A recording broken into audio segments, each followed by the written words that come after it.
Attention, si vous êtes hypocondriaque, je vous déconseille fortement la lecture de ce roman. D'ailleurs, moi, depuis maintenant, je prends des précautions. On n'est jamais assez prudent, hein.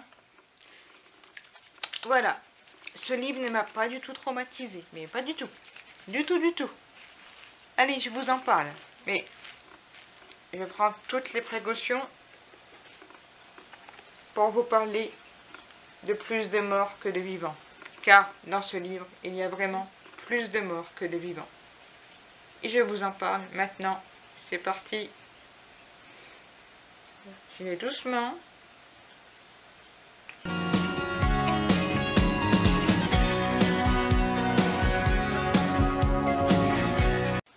Donc, non, je plaisante. Hein. Je vais enlever ce truc-là parce que, en plus, ça fait de la buée sur les lunettes et c'est pas évident. Voilà. Donc, plus sérieusement, dans Plus de morts que de vivants, donc qui est de Guillaume Guéraud aux éditions Rougeorgue. Alors, je vous préviens tout de suite, si vous êtes hémétophobe, hypocondriaque, si vous avez peur des virus, si vous avez peur de la contamination, sérieusement, ne lisez pas ce roman. Sérieusement, parce que après, vous n'oserez même plus sortir de chez vous. Alors, dans Plus de morts que de vivants, ça se passe le vendredi, donc ça se passe au collège de Rosa Parks. Ça se passe dans la banlieue de Marseille et c'est vendredi, c'est le veille des vacances et comme d'habitude, tous les élèves du collège se rendent très contents pour leur dernier jour d'école. Ils sont euphoriques, ils sont... Voilà, c'est une journée normale, sauf que un ou deux élèves commencent à avoir des symptômes. Sur le coup, on pourrait penser à une gastro. Donc voilà, c'est pareil, si vous êtes hémétophobe, je vais essayer d'employer des mots soft pour pas vous alarmer ou pour pas vous faire quitter cette vidéo. Ne vous inquiétez pas, je n'emploierai pas de mots qui peuvent vous donner la nausée. Hein. On va éviter même ce mot d'ailleurs, je vais essayer de le proscrire. Mais voilà, nous avons des élèves qui commencent à se sentir mal et à comment dire, à rendre leur petit déjeuner. Voilà.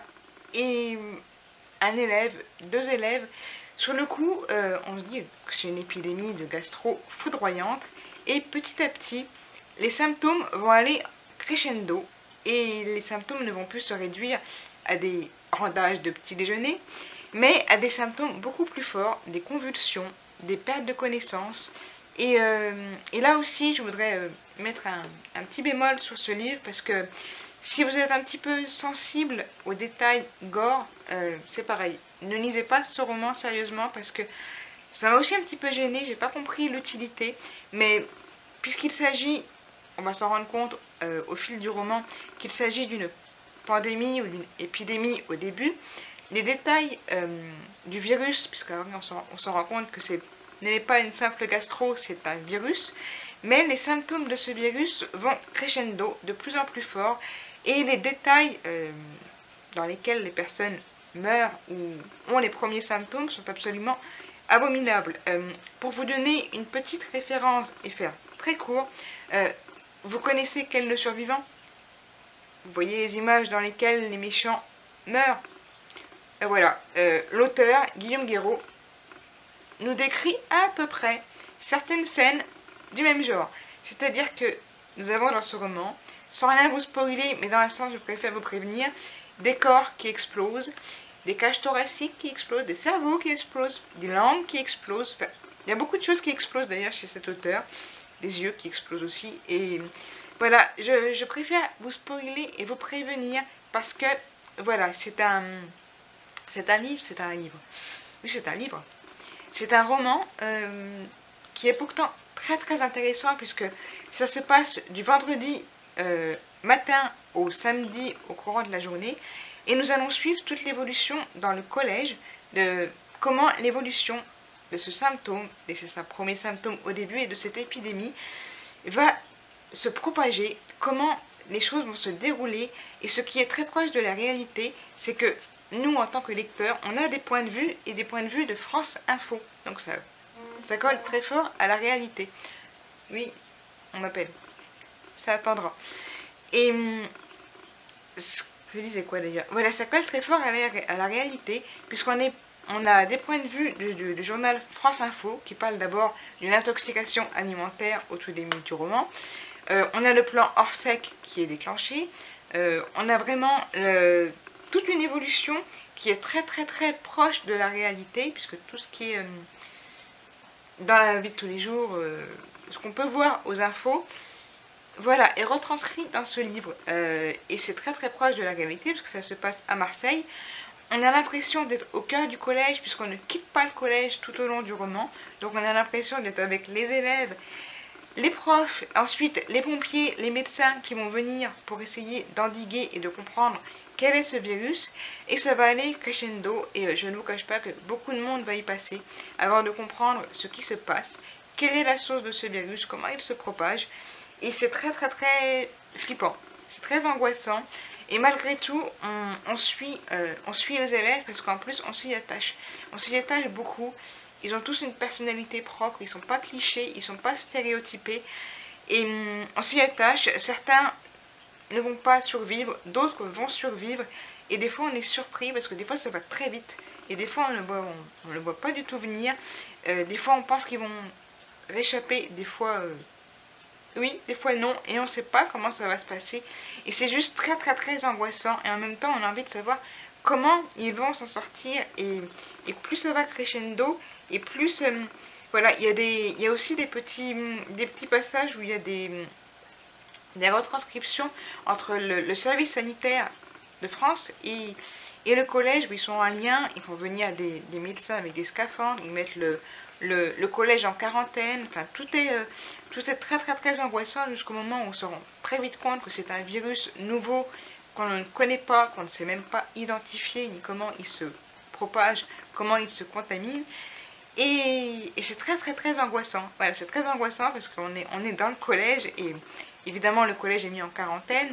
Personne ne peut en entrer et personne ne peut en sortir. Tant qu'on n'a pas trouvé l'origine du virus et comment il se propage. Et voilà, nous on n'a qu'une envie, c'est de vite finir le roman pour le savoir comment guérir, parce que limite on se sent contaminé, et voilà. Pour moi c'était une très très bonne lecture, j'ai vraiment adoré ce roman, même si je mets un bémol et que je tiens quand même à mettre en garde, parce que c'est très gore.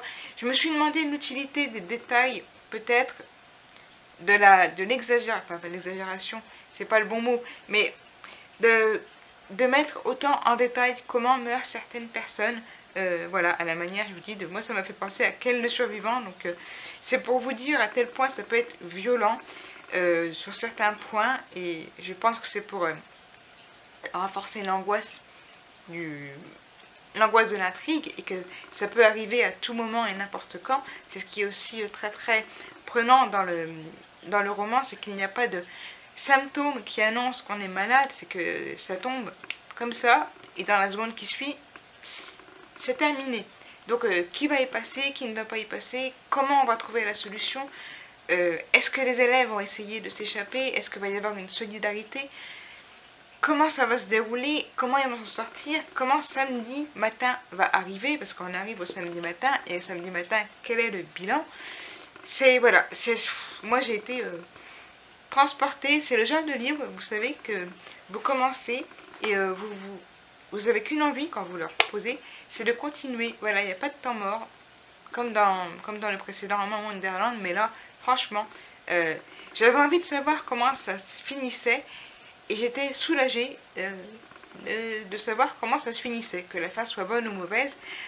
J'étais rassurée de savoir qu'il y avait une issue de secours pour moi, c'est-à-dire la fin du livre, parce que j'étais dans le collège et j'avais qu'une envie, c'était de m'en aller de là-dedans, parce que c'était très très très anxiogène. Et c'est le fait aussi de savoir comment s'organise quand on est dans une situation de pandémie et d'un virus. Voilà, là on a vraiment une simulation de semi-réalité, on va dire, où voilà, si un lieu, un huis clos, là, comme ici, donc un collège, est mis en quarantaine, comment les choses se passent. Là, c'est quelque chose aussi qui est assez proche du réel et qui m'a plu. Vous allez découvrir comment, quand un virus non identifié est déclaré dans un milieu, comment se passe une quarantaine, comment on fait intervenir les médecins, comment on clôt les lieux, comment comment on enferme les gens, comment on les soigne, comment on essaye de trouver la source du virus et comment réagissent les gens à l'intérieur. C'est surtout ça. Comment, entre la panique, entre ceux qui gardent leur calme, ceux qui pètent les plombs, ceux qui y passent, ceux qui pensent y passer, ceux qui ont peur d'y passer, tout y passe dans ce roman et voilà, ça m'a beaucoup plu, voilà, même si j'insiste sur le fait que l'exagération de la mort des victimes était un petit peu too much peut-être pour moi et aussi pour les personnes, voilà, ça aurait pu être un roman beaucoup plus soft qui aurait été tout aussi angoissant de par son sujet, parce qu'on est dans un huis clos où il y a un virus non identifié et un espace très restreint. Et on ne sait pas comment faire pour s'en débarrasser, puisqu'on ne sait pas comment ça va se passer. Et ça reste, voilà, le simple fait de savoir qu'il y a un virus non identifié reste très angoissant.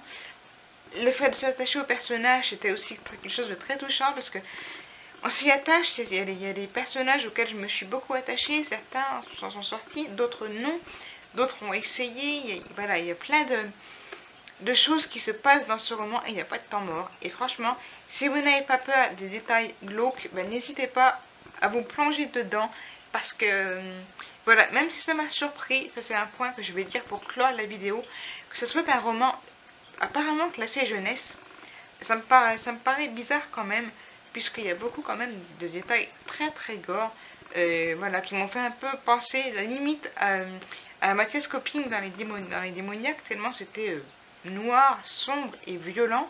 Et j'ai trouvé ça un petit peu bizarre que ça soit classé en roman jeunesse. J'en ai parlé d'ailleurs à Séverine de Il est bien ce livre, qui voilà, Séverine, si tu as le temps de le lire, tu me donneras ton avis, parce que ça m'a aussi beaucoup surpris. Si ce livre est classé en jeunesse, franchement, pour moi, pas en dessous de 16 ans, quoi. Franchement, pas en dessous de 16 ans. Parce que c'est très glauque, c'est très sombre, c'est très violent, c'est très sanglant.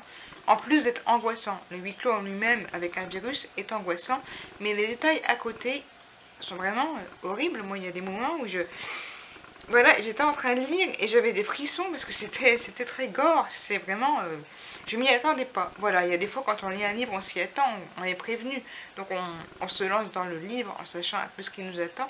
Et là, j'avoue avoir été surpris par certains détails, utiles ou pas. Donc ça, ce sera à vous de voir si vous avez l'occasion de le lire.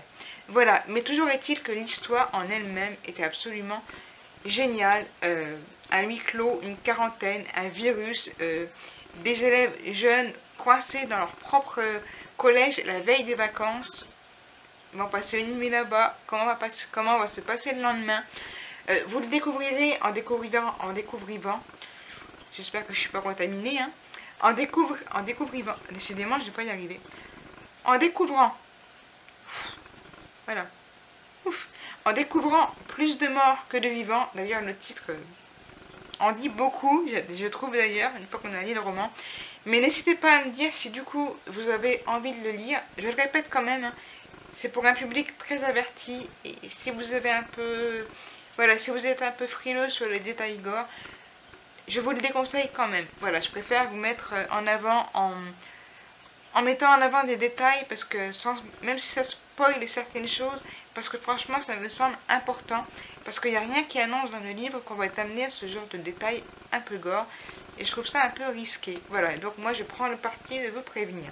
Mais si vous n'avez pas froid aux yeux, si vous n'avez pas peur des détails gore et des détails un peu violents, du sang, et tout ce qui peut en suivre, ce huis clos, cette histoire est très prenante et vous n'arriverez pas à la lâcher. Voilà, n'hésitez pas à me donner votre avis sur ce livre. Sur ce, je vous dis à très vite pour une prochaine vidéo. Faites ce que vous aimez, prenez soin de vous, c'est important aussi. Et voilà, et du coup je conclue un peu pareil, mais dans le désordre. Mais vous avez compris, voilà, mon leitmotiv à moi c'est profitez de la vie et faites ce que vous aimez. Mais, décidément, je suis très fatiguée. Bref, profitez de la vie, faites ce que vous aimez. Lisez. A bientôt pour une prochaine vidéo. Bye!